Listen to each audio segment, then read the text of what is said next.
Bismillahirrahmanirrahim. Assalamualaikum warahmatullahi wabarakatuh. Sampurasun kumaha damang alhamdulillah upami sadayana daramang mah.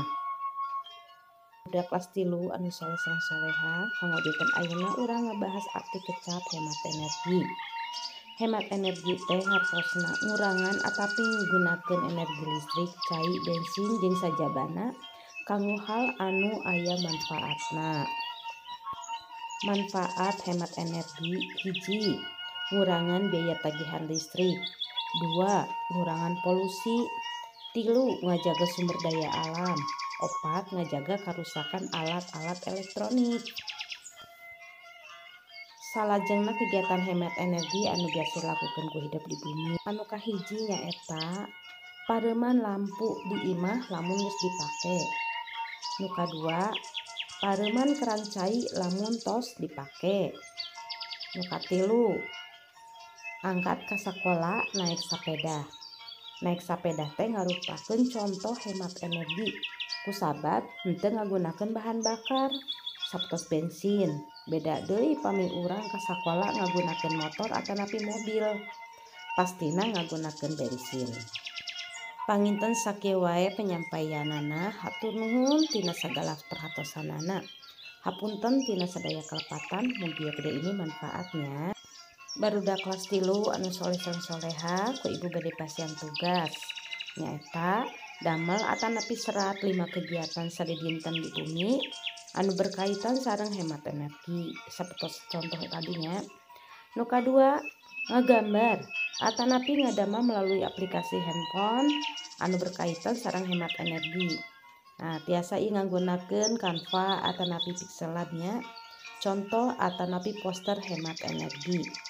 Mangga tugasna ku ibu diantos pisan jasa disetkeun di grup bahasa Sunda. Sateu acan tutup video pembelajaran dinten ayeuna ibu bade masian bewara heula sakedapnya. Bewarana nyaeta DRA Plus Algipari bade aya lomba foto kontes khusus kanggo rai-rai usia balita. Usia 2 dugi ka 6 tahun.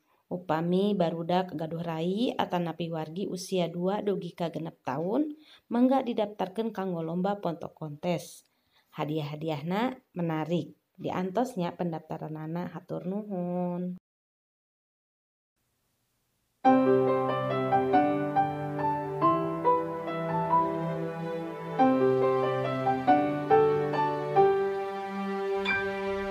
Dengan menyebut namamu berlindungku sepanjang waktu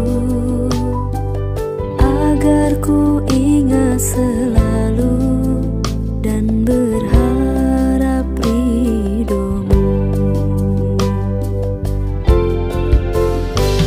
Awali kebaikan dengan bismillah, serahkan semua pada Allah semata.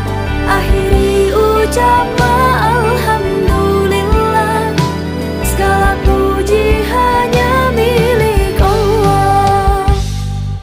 Mengagumi kebesarannya, pencipta alam semesta, Zat yang maha sempurna